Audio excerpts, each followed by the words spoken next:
Today's lesson is section 3.6 day 2, and we're taking derivatives using the chain rule. These are fancier chain rule problems, and in fact these are 3-linked chains where you have to take the derivative of the outside times the derivative of the inside, and then you have to take the derivative of the next inside. So you could have double outside insides. Anyway, so let's take an example that we have here and take the derivative using the chain rule. So the derivative of tangent is secant. So our outside function here is tangent. So we're going to take secant squared, and do not change this angle. The angle for this first derivative is the tangent of 4x squared. Okay? That's the first angle. Now, we take the derivative of the inside. Now notice this inside also has another inside. So we're taking the derivative of tangent again, and the derivative of tangent will be secant squared. And this time your angle is 4x squared. So you keep that angle. And that was the derivative of that inside. We also have a second inside, which is 4x squared. So now we take the derivative of that, and these are all multiplied together. So we have secant squared, tangent 4x squared. We have secant of 4x squared, or secant squared of 4x squared, and times 8x. So we can really, you're done. I would rewrite this a little bit and put the 8x in front, but you cannot combine the secants here. They do not have the same angle value. What is in the parentheses for these two secant squareds are not the same, so you cannot combine them. You can rewrite it to make it a little prettier. Okay, that is your final answer. Next example. We're going to use the chain rule. Our outside function is our outside function is actually something squared. So we're going to deal with the power rule first. Take the derivative and we're going to multiply by the 2. What's inside this parenthesis I'm going to leave alone for a minute. And then you subtract 1, so you get a 1 right here. And we've taken the derivative of the outside. Multiply by the 2, subtract 1. Now we have to take the derivative of what's inside here. So let's do that right next to it because we're multiplying them all together. The derivative of 1 is 0.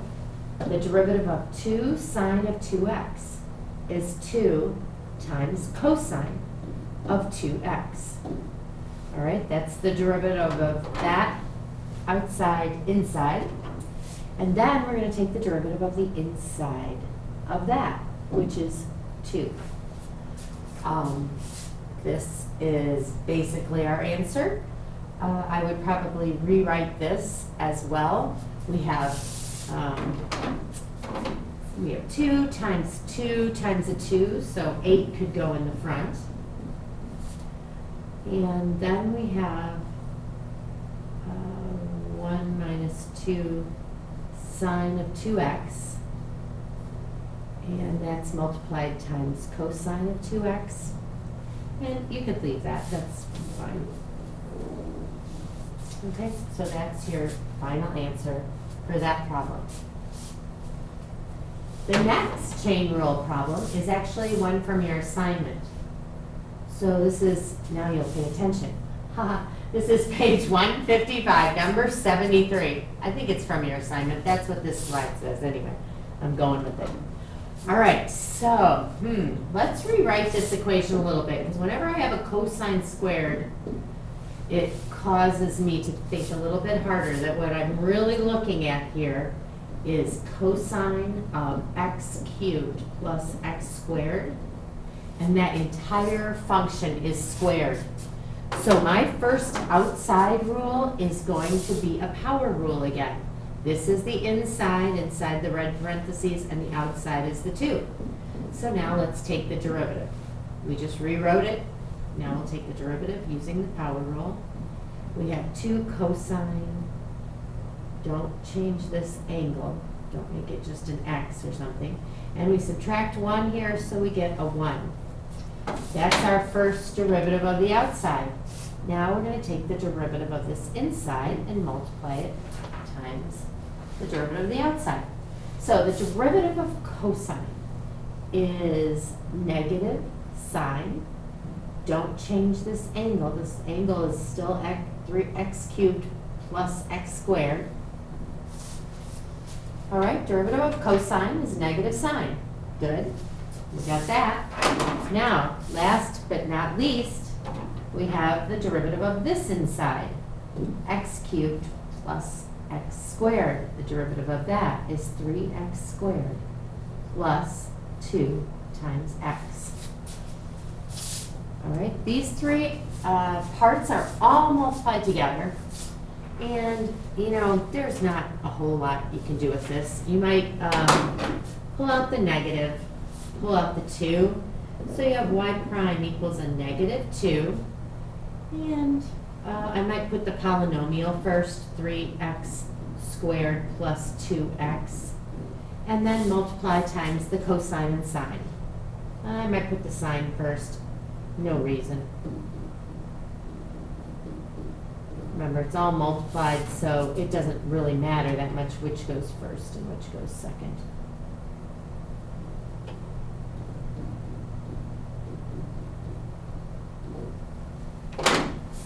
So we have negative 2 times the polynomial, sine, and cosine.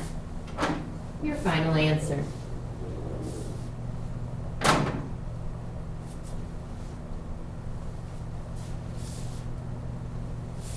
And the next problem is also in your assignment, page 156, number 1. All right, so this says find dy dx. Don't let any of that fool you, because you know that y prime is the same as dy dx, or f prime of x, or whatever you want to call it, but it's the derivative is what we want to find.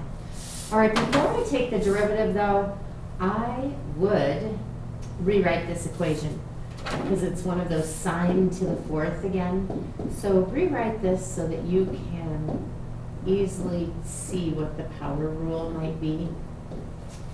Okay, so we're going to now take the derivative of the outside using the power rule. So we're going to multiply times 4.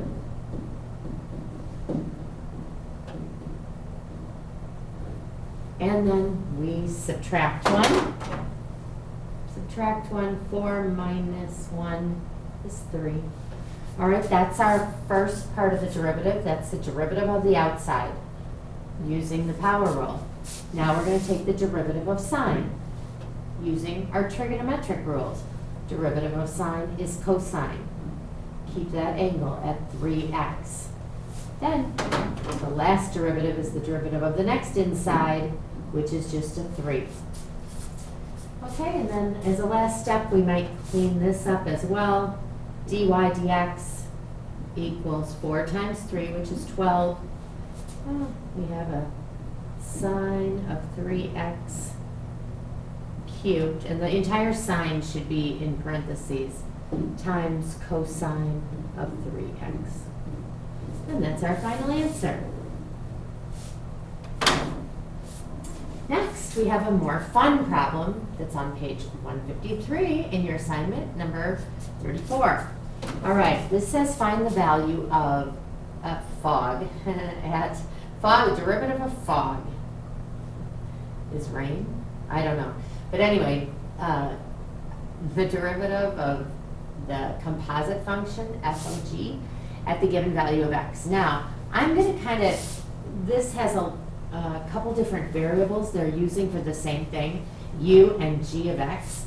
I'm just going to call this, even though it's a little bit of a sketchy nomenclature, I'm going to use f prime of u. Okay, so instead of calling this g of x, I'm just going to call this u all the time so that you know what I'm talking about. Now you should understand, I think this is the way it's asked in the book with the f composite of g. So make sure you understand that terminology. But I'm just gonna take the derivative, assuming that it's f prime of u. Now, if I take the derivative of f prime of u without knowing anything about what f or u are, what I know that I need to do is I need to take the derivative of the outside times the derivative of the inside, because the f function and the u function are both functions. So you have to take the derivative of both. So let's start by finding this. So this is going to be our final answer right here. And also they ask us to find the value at -1.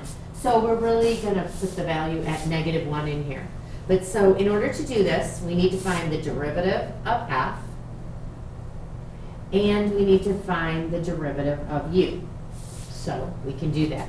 First off, though, I'm going to rewrite both of these equations because I don't like how they look.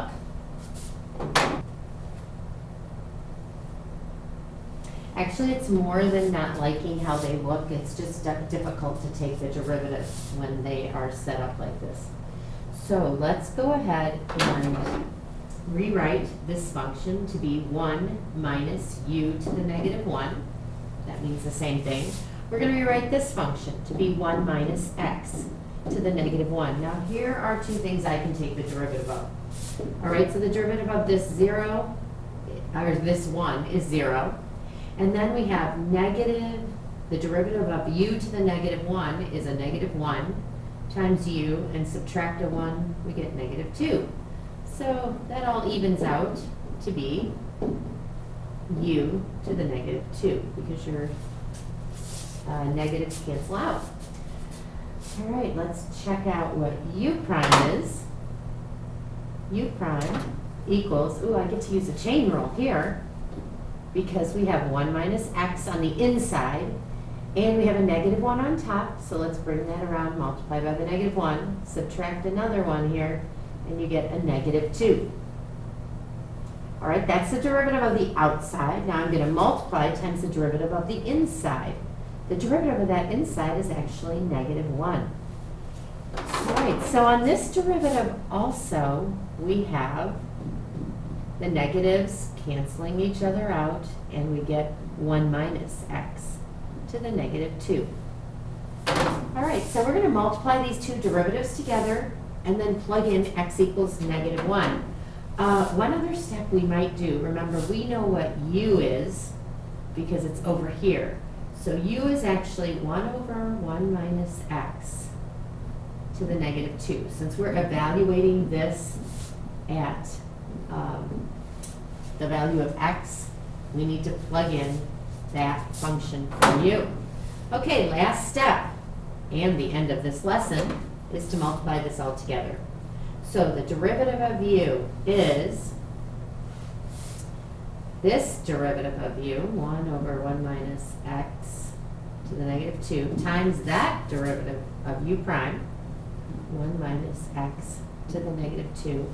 And we want to evaluate it at x equals -1.